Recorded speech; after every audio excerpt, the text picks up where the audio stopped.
What's up, brother? What's going on?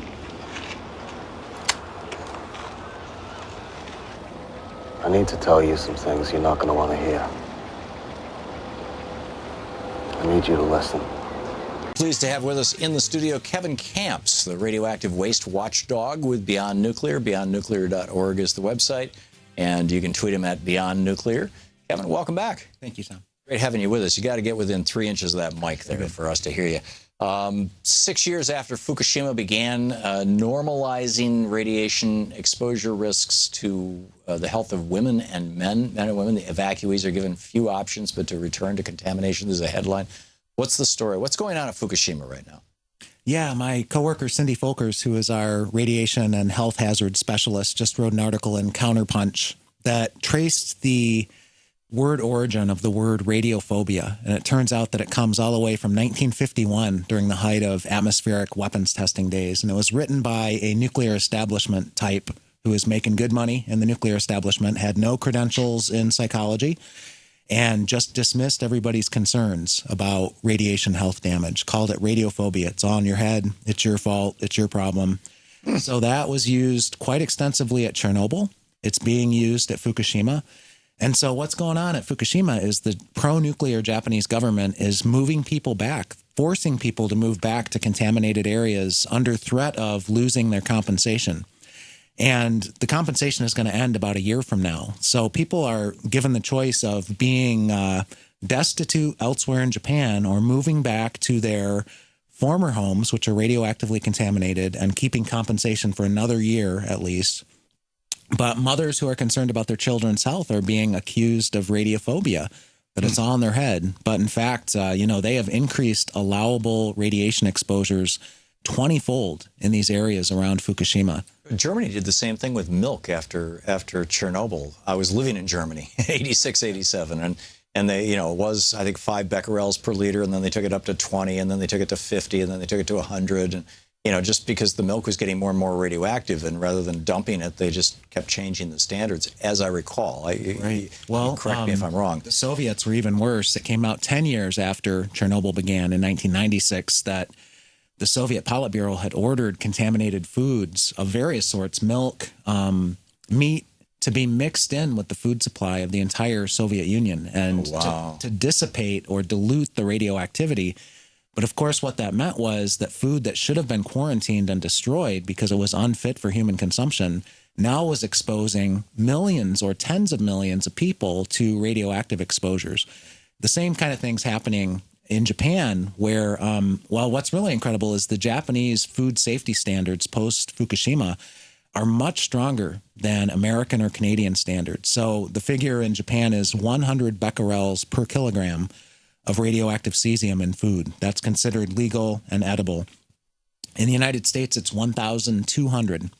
Really? So what that means is that Japan's contaminated food can be exported to the United States and sold legally on the open market. Is it? You have to assume. There have been stories that have come out where food from Fukushima Prefecture itself was not marked as such, and it was supposed to be, showing up in various parts of Asia. And once that scandal was uncovered, certain countries have banned all imports from not just Fukushima, but from other neighboring prefectures. So there's been a real blowback against this deception that's going on, trying to keep it quiet, that food out of Fukushima is being sold. I had somebody call the other day about this who was saying, because Fukushima, the meltdown continues, the robots are dying, they can't get a handle on this. There's enormous amounts of radioactive water continuously, every day, every second, pouring into the Pacific Ocean. Concerned that fish that migrate from our side of the Pacific to the Japanese side of the Pacific, particularly, presumably large fish like tuna, might be bringing cesium with them, and of course, it's the plume has already crossed the Pacific, or they might just be picking it up in the normal course of swimming around and breathing water and all that kind of stuff, running through their gills, whatever the word is for fish. Mm-hmm. How real a risk is that if you are eating Pacific Ocean fish, that you may be getting a dose of radiation with your food, and what percentage of the fish that comes out of the West Coast, and particularly for people who live on the West Coast or west of the Mississippi, presumably, What percentage of that fish is actually tested for radioactive material before it ends up on our dinner plates? Actually, Pacific bluefin tuna was documented in August of 2011, so 5 months after Fukushima began, as measurably contaminated with radioactive cesium. It had grown as a juvenile stage on the northeastern coast of Japan there, near Fukushima, had swam across the ocean and carried the radioactivity in its own flesh over to the west coast of North America. So that was 5 months after Fukushima began. We're now 6 years. And that was 6 years ago. We're now 6 years beyond that. And so that plume you mentioned has contaminated, incredibly enough, the Pacific Ocean all the way from Japan to the west coast of North America, doubled in radioactivity content because of Fukushima, artificial radioactivity. It already had pollution from atom bomb testing galore in the Pacific and elsewhere in the Northern Hemisphere that went on for years and decades. And then Fukushima alone doubled the registered readings of things like cesium-134, cesium-137 in open ocean water, lapping on the shores of the west coast of North America. And the dynamic that you have to watch out for big time is bioaccumulation, bioconcentration, biomagnification, where fish species like bluefin tuna, other predatory fish species that are at the top of the food chain are going to have a concentrated dose of radioactivity. Big fish eats little fish. Little fish is already radioactively contaminated, and it just builds up. And so that testing question you asked, the United States government, since Fukushima began, has been derelict in its duty, has not been testing the food supply. It's woefully inadequate what's going on. And in terms of atmospheric measurements in the first days and weeks after Fukushima, it was revealed that something like a third of the Environmental Protection Agency's radiation monitors in the United States were dysfunctional. They were not operating. The batteries hadn't been replaced. And it, showed utter incompetence for one thing, but I think it's even worse than incompetence. It's an intentional downplaying of the health risks of Fukushima fallout. So it's the EPA and presumably the USDA who are responsible for this. I mean, these are agencies that with the Trump administration, they want to slash radically. So odds are we're never going to find out how radioactive our food is. Unless we turn things around. I mean, to give credit where credit's due, or negative credit, the Obama administration on January 19th, hours before Trump took the oath of office, finalized a scandalous policy. It's called Protective Action Guidelines for Radioactivity in Drinking Water. And what the Obama administration did was increased allowable levels of radioactivity, and it depends on the isotope you're talking about, tens of times, hundreds of times, thousands of times, millions of times, depending on the isotope. It was a wholesale regulatory rollback, and it was based on what the Japanese government was able to get away with post-Fukushima. The U.S. decided if it's good enough for Japan, it's good enough for us. They just sold a shop on radioactivity in water post-nuclear incident. Whoa. So who's beyondnuclear.org, I'm assuming, is pushing back on this? Are there other groups? Is anybody raising a stink about this? I mean, you might want to talk about Chernobyl heart. I mean, what's the consequence of eating cesium or strontium? Yes. I mean, Nuclear Information and Resource Service has watchdogged that attempt to roll back those regulations for decades and was able to stop it time and time again. Even during the George W. Bush years, they tried at the end of the George W. Bush administration to do this. What Obama ended up doing, despite best efforts by groups like Nuclear Information and Resource Service, was to do worse than W was going to do. Whoa. Is this because of a revolving door at these agencies? Is this because of lobbying by the nuclear industry? Is this because there's some legitimate reason to do it? I mean, why? It makes the world a whole lot easier for the nuclear power industry. If they have an incident and they leave it that ambiguous, it's not necessarily a nuclear power catastrophe of the scale of Fukushima or Chernobyl. It could be something like a medical isotope shipment in a vehicle that crashes and releases its contents into the environment. Any incident all along that spectrum, these are going to be the allowable levels of radioactivity in water until the U.S. government can get its handle on things, and that could take years. Wow. So people will be exposed to, and you mentioned Chernobyl heart, radioactive cesium-134, radioactive cesium-137. Where does that go in the human body? It goes to muscle tissue, including the heart. And so Chernobyl heart is the title of an Oscar Award-winning short documentary from over a decade ago that showed that congenital heart defects in babies in Chernobyl are bad. This is the Thom Hartmann Program. Kevin Camps, radioactive waste watchdog with Beyond Nuclear, beyondnuclear.org. Kevin, thank you for being with us. Thank you so much. We'll be right back. I need to tell you some things you're not going to want to hear. I need you to listen. Trust that what I want is the best thing for our club. Absolutely. Their recommendation was a mayhem vote. Oh, Christ, Jack. That's just not going to happen. Checks out. You need to hear me out. All right?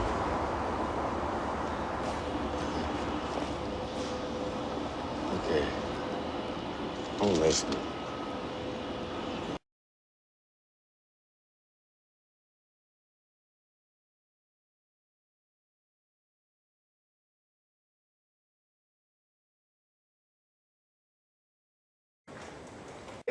具体的にね、農業でね、どういう問題があるかね、ちょっと発言します。よく聞いてちょうだい。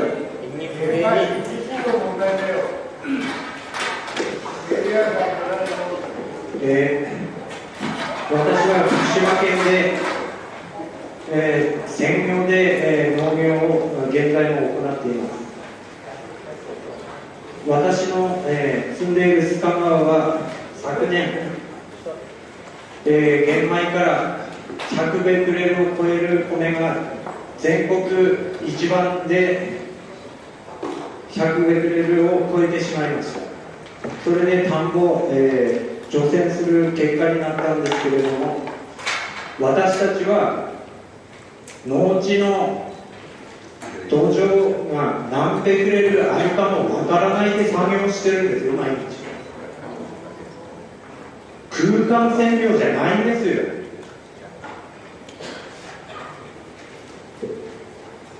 で、田んぼを除染するっていうことになって、私の地区は作業員はその地区の農家の私も作業員になってやったんです、仕事。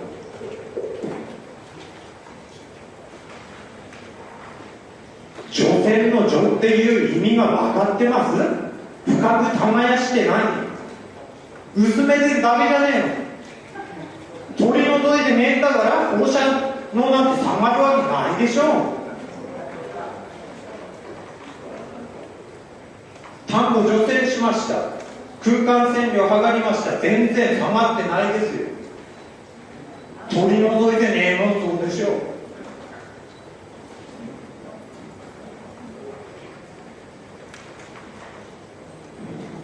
原発が爆発した当時と環境はもう2年経っても何にも変わってないんだから。農業資材だって汚染されてれば給付資材などは使用してダメだっていう指示が出てます。それも農家が何ベクレルあるなんてわからないですよ。で、新しく買い直ししてどうしてくれん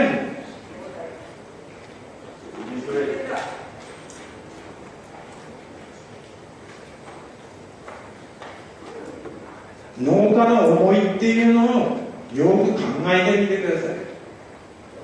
私たちは作物を生産して安心安全なものを自分でも食べて消費者の方にも販売してそういう収穫の喜びが今はないんです。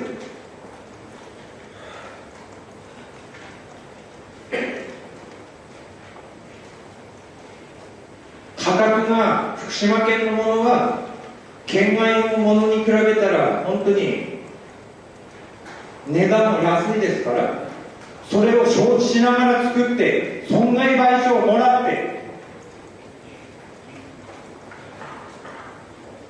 農家は何の活力がありますか？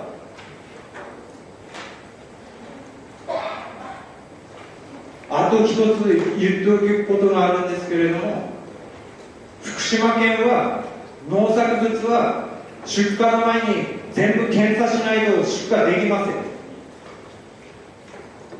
今は100ベクレル以下っていうことになってますけれども、農家が生産している、私は分かりますよ、これが何ベクレルあるって。放射の要は100ベクレル以下だったら出荷できるわけですから、私は食べませんよ。買って食べる人は放射のメイド持って買って食ってるってどうなの。俺らは分かってんだよ。罪の意識になるの作ってなって。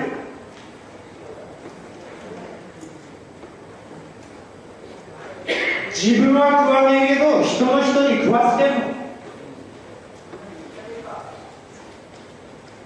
どう思いますか。ちょっと答えてください。じゃあ関連してちょっと待って、関連して今は深川地区のね農業の話をしました。もう一つ相馬の玉野地区というところの話をします。それを含めて答えて。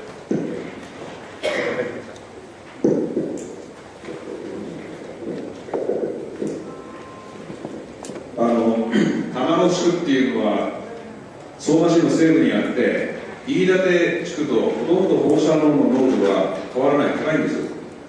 山の中に入ると毎日7、10マイクロシーベルトっていう土地ばっかりなんですよ。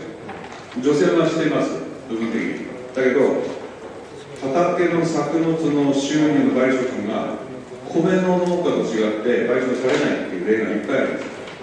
でしかも住民の状況はそういう状況で生活していても自主的な地域です。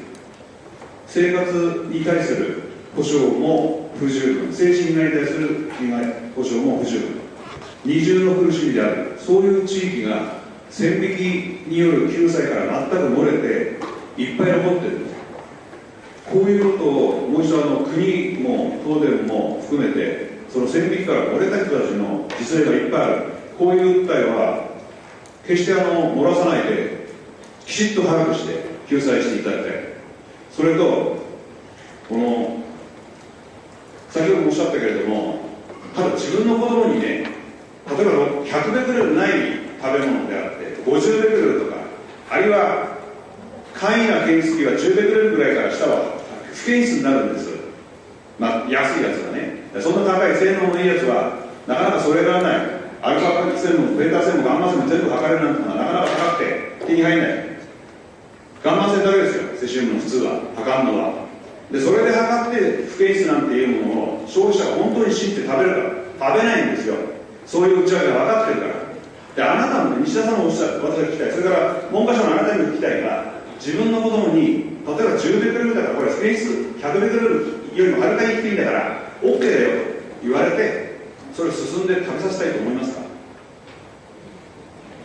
食べたいと自分でも思いますか。はい、石田さん食べるんですか。私は進んで食べる。ああ、犠牲的な精神でとても立派でも子供には食べさせないんですよ。でそれが実態ですよ。西田さんは私と同じか、まあ私と似たような年合いだからもうしょうがねえや、役目から死んでみせようとあるかもしれないが、自分の子供にはそれ食わせたいと思わないでしょ。放射能っていうのはそういうもんですよ。指導者ののんきにそこに座って見せているけれども、自分の子供には食わせたい、そこで済ませたいとは思わないでしょ。これがね、国家がきちっとやんなきゃならない本当の問題なんです。それをね、それを今の中間指針追放だかなんかで書いていない、それをきちっとやらない、最低基準だと国は明言してにもかかわらず東電はそれを手当てを取らない。それを大の場でこうやって見て聞いて知っているにもかかわらず、権限を持っているね、規制権限を持っている国がそれに対してね、一言も言わない。こんな情けないことがどこにあるか。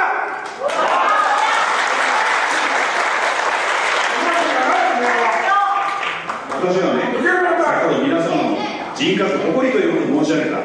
私は同じ人間だから皆様のことはね、同じ思いで敬服をいたしますよ、人間として。だけどさっきの誤りの話にもあったけれども、人間としてあなた方ね、相当大きく自分の職業で自分の地位を守ることはそれは必要かもしれないが、やっちゃいけないところまで踏み込んでるんです。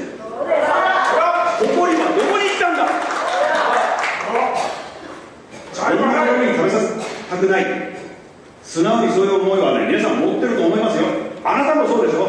小さな子供はまだ独身かもしれない。だからこれから子供を持ちますよ。その子供になるべく放射能から遠ざけたいと思うんでしょ。それを、その自分の素直な思いを国政に反映させられない、そんな情けない国家公認なんてどうやるか。人の命を危険にさらすんだったら自分のその覚悟を持てよ。誇りだろ、それが人間の。もちろんご指摘通りでございます。なかなかその世間一般の受け取られる方としてですね、なかなかそうなっていない実情でございますので、そうしたところはきちんと賠償で対応していくという形でございます。先ほど福島のものを、食べれるのかというのをご指摘いただきました。これは福島県の方では例えば、経産省の方にもですね、実はその福島県産の、お米の直売会みたいなのがですねございまして、そういったものについてもですね、私はこれ個人的な話でございますけれども、買ってですね、家の家族のものと一緒に食べたりしているところでございます。こういった形で福島県の農家の方々の風評がですね、少しでも回復すればですね、これはやはり、そうした形に持っていくべきというふうに思っておりますので、我々としてはそうしたやはり安全なものは安全、やはり本当に危険なものは危険なものとしてですね、きちんと対処していかなきゃいけませんが、安全なものは安全という形でですね、これは風評の解消に努めるということをですね、国としても努力してまいりたいと思います。これは単に賠償だけの問題じゃなくて、農業政策の観点からですね、そうした風評の解消というのは、これまた農水省の方でございますけど、彼らもまた努力しているところでございますので、やはり国としましては、何回も申し上げますけれども、そうした風評解消に向けた努力という形でですね、福島県農家の皆さんの活動をですね、サポートしていきたいと思います。はい、風評について、風評っていうけどね、風評じゃないんですよ。いいですか？風評っていうのは根も葉もないものなの。根にも葉にもあんの。わかる？物からでないからいいじゃないんだって。農家は農地汚染されて何千ベクレルって私は測ってます。全部あるんです。それ持ってってくれよ。そう言うんだったら、風評被害って言うんだったら全部持ってってくれ。で、物からでないからいいんじゃないんだよ。わかるよね。いつも言ってるよね、ヒロさん。そういうことなんだよ。それで賠償されてるって言ってるでしょ。賠償されないのあんだって言って西田さんに何回言ってるじゃないですか。されないんです。今まとまってるやついっぱいあるんです。リンゴの賠償出ないんです。福島市の農家で指導してますか？指導さんに指導してよ。ちゃんとやってよ。それ言ってんだけど全然進んでないでしょ。そういうような